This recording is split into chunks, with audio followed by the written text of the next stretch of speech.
Om Swastiastu.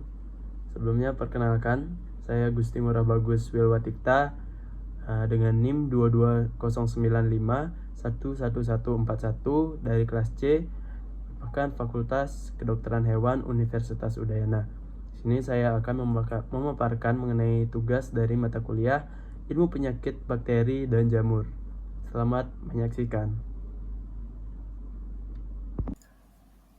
Mengenai tugas CPL 1, yaitu di sini saya mengangkat studi kasus yaitu penyakit bakteri Salmonellosis pada hewan.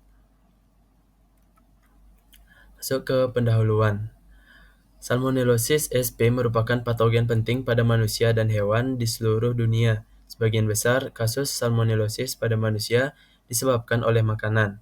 Namun, infeksi juga dilaporkan melalui kontak langsung atau tidak langsung dengan hewan di rumah, klinik hewan, kebun binatang, peternakan, atau lingkungan publik profesional atau swasta lainnya.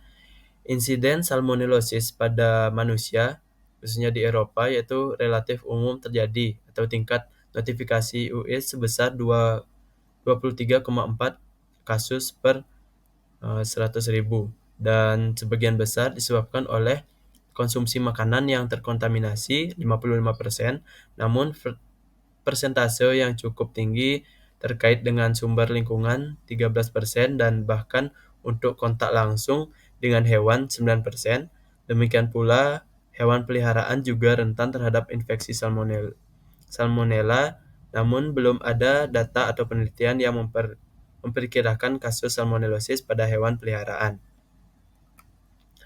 Lalu masuk ke kasus yang pertama.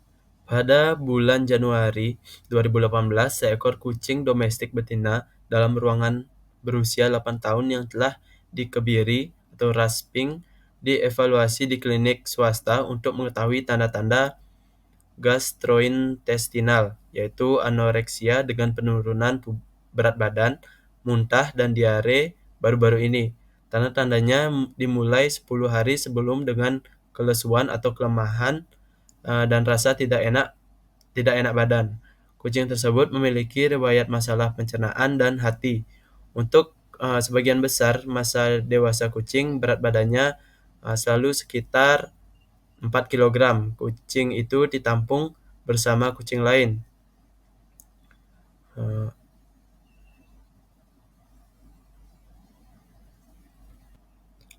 Lalu putrinya yang tidak melaporkan gejala apapun pada kunjungan pertama, pemilik melaporkan memberikan makanan yang sama kepada hewan tersebut, yaitu makanan hewan kering buatan sendiri dan komersial. Lalu masuk ke kasus yang kedua.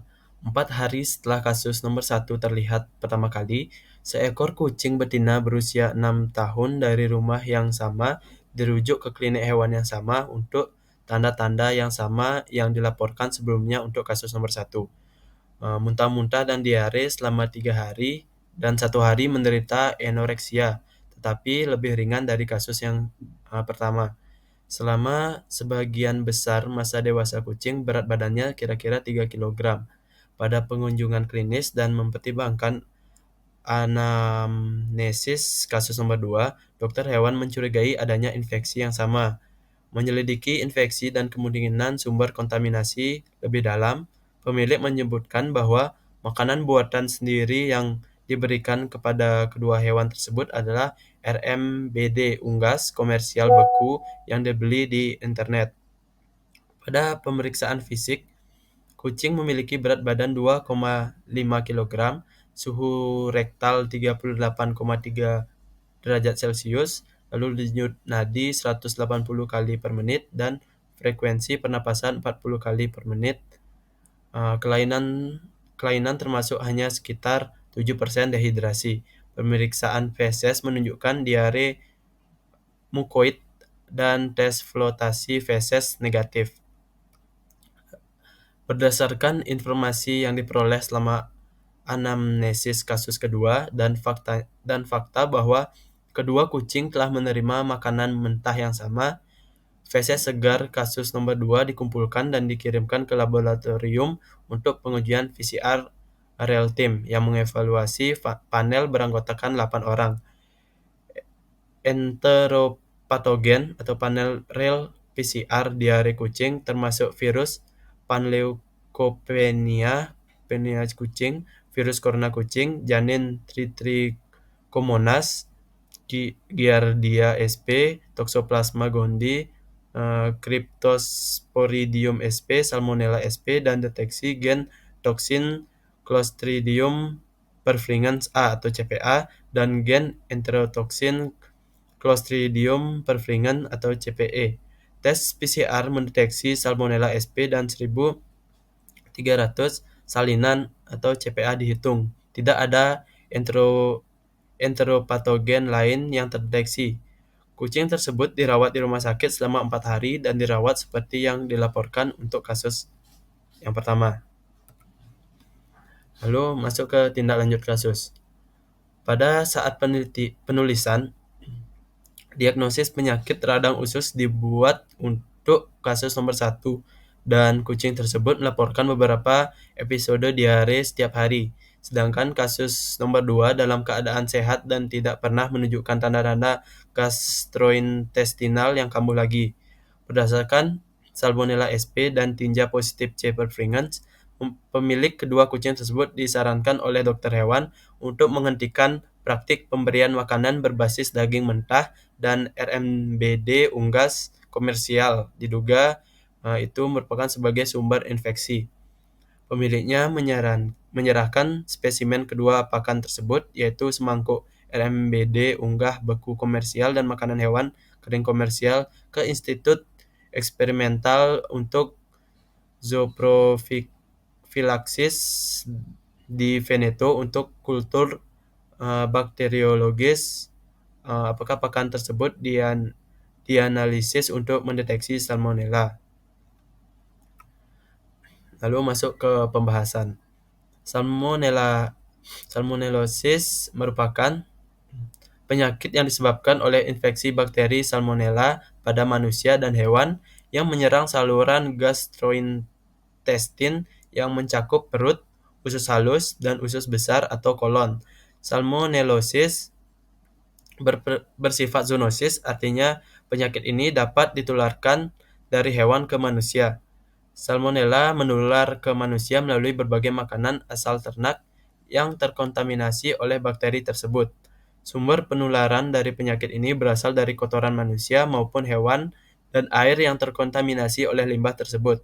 Kuman ini sering ditemukan dalam bahan makanan asal hewan seperti daging, termasuk daging sapi, daging unggas, dan telur.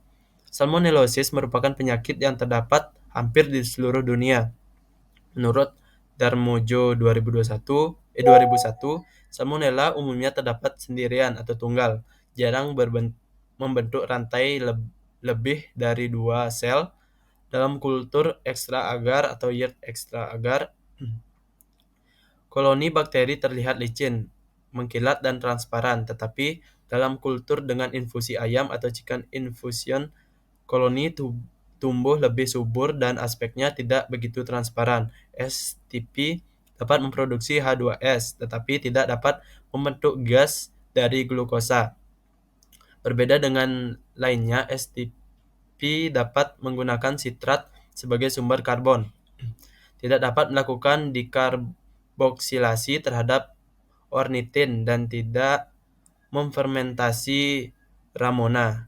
Gejala infeksi salmonella atau salmonellosis umumnya adalah demam, diare, mual, muntah, dan sakit perut. Dalam beberapa kasus, salmonellosis dapat menyebar ke aliran darah yang mengakibatkan penyakit yang lebih berat seperti infeksi arteri, endokarditis, dan artritis. Strategi pencegahan penyakit salmonellosis yang efektif adalah deteksi kasus, perbaikan sanitasi lingkungan, pencegahan kontaminasi dalam industri makanan, menekan angka reaktor salmonellosis, dan pendidikan kesehatan masyarakat serta eliminasi sumber infeksi. Lalu pembahasan mengenai kasus salmonellosis pada kucing tadi itu diare sering terjadi pada kucing rumahan. terjadi akibat penyakit gastrointestinal, yaitu termasuk penyebab pola makan, infeksi gastrointestinal, peradangan atau neoplasia, atau penyakit ekstraintestinal, dan diagnosisnya dapat membuat frustasi bagi dokter dan pemiliknya. Diagnosis tradisional salmonellosis kucing didasarkan pada isolasi Salmonella sp dalam hubungannya dengan tanda-tanda klinis dan penilaian faktor risiko potensial karena isolasi Salmonella dari kucing saja tidak cukup. Dalam laporan ini, hasil kultur RMBD gejala klinis kedua kucing deteksi Salmonella sp, DNA dan pengecualian agen etiologi potensial lainnya dengan pengecualian deteksi gen toksin C. perfringens menunjukkan bahwa ini adalah kasus salmonellosis. Sehubungan dengan gen toksin C. perfringens A yang terdeteksi dalam tinja kasus nomor 2, C. perfringens biotip A adalah genotip paling umum pada anjing dan kucing dan bagian dari mikroflora usus anjing normal. Perannya sebagai enteropatogen belum sepenuhnya dipahami dan diduga berhubungan dengan berbagai penyakit, mulai dari diare ringan yang dapat sembuh dengan sendirinya hingga enteritis nekrohemoragik yang cepat dan fatal. Sebagian besar penelitian menunjukkan hal ini sebagai enteropatogen primer, namun beberapa penulis mendapatkan bahwa hal ini dapat bertindak sebagai agen oportunistik pada anjing dan kucing. Gangguan mikrobiota normal seperti perubahan mendadak pada pola makan tinggi protein atau infeksi enterik oleh patogen lain seperti parvovirus itu dianggap sebagai faktor predisposisi pada anjing. Diagnosis diare terkait C. perfringens tipe A pada hewan pendamping merupakan tantangan karena tanda-tanda klinis tidak dapat dibedakan dan enteritis yang disebabkan oleh enteropatogen lain. Lalu masuk ke kesimpulan bahwa Salmonella sp adalah agen bakteri yang dapat menyebabkan salmonellosis pada manusia dan hewan. Dalam hal kesehatan masyarakat, salmonellosis dianggap sebagai penyakit zoonosis yang signifikan. Salmonellosis adalah penyakit enterik dan penyakit diare kronis dan bahkan kematian pada manusia dan hewan. Sebanyak 16 juta kasus dalam inflamasi termasuk 1,3 miliar kasus gastroenteritis dan 3 juta kematian akibat salmonella. Di seluruh dunia setiap tahun ada 1,2 juta kasus salmonellosis non-tipe atau 19.000 di rumah sakit dan 370 kematian tahun lalu. Dikenal sebagai salah satu penyebab utama penyakit bawaan makanan, 11% disebabkan oleh kontak hewan, kontak langsung dan kontak tidak langsung dengan hewan dapat digunakan untuk menularkan infeksi. Penularan tidak langsung dapat terjadi melalui interaksi dengan lingkungan hewan atau barang yang terkontaminasi di peternakan. Mungkin sekian pemaparan mengenai materi studi kasus saya. Apabila ada kesalahan mohon dimaafkan. Akhir kata saya tutup dengan Parmo Santi, Om Santi, Santi, Santi, Om.